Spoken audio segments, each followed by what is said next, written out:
मैं इस समय एक चलन देख रहा हूं, तमाम मौलवी और मौलाना इस समय एक बयान दे रहे हैं, कह रहे हैं गाय को राष्ट्रीय पशु घोषित करो। अबे हमने कहा कि गौ हमारी माता है, जन्म जन्मांतर का नाता है।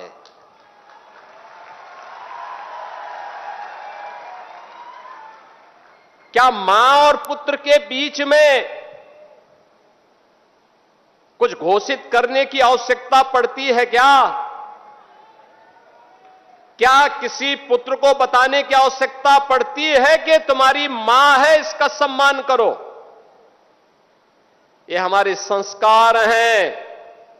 हमने अपनी मां के बारे में जो सम्मान का भाव रखते हैं वह भी, और हमने गाय को माता माना है, तो गाय तो हमारे लिए माता है, वो पशु नहीं। पशु तुम्हारी बुद्धि है जो तुम हमारी गौ माता को पशु बोलते हो। तुम्हारी सोच पशुवत है जो तुम गौ माता को पशु बोल रहे हो, और तुम्हारा ये दोगलापन है कि जो एक और गौकसी को प्रश्रय देते हो। मैं देख रहा था बकरीद में तमाम उनके चेले चपाटे अपने सोशल मीडिया हैंडल पर बकर ईद पर गौ माता का चित्र दिखा करके कह रहे थे कि बकर ईद की बधाई दे रहे थे।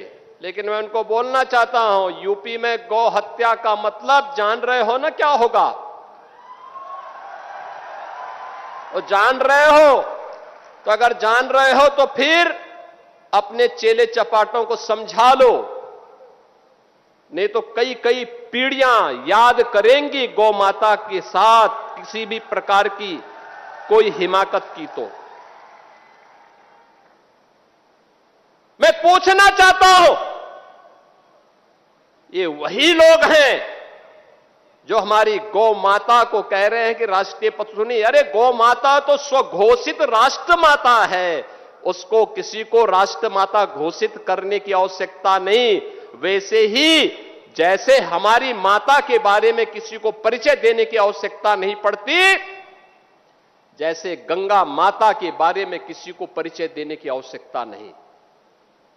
हम सब गंगा माता की आरती करते हैं, गंगा पूजा करते हैं, अपने साथ गंगा पुत्र जोड़ करके अपने को सम्मानित महसूस करते हैं।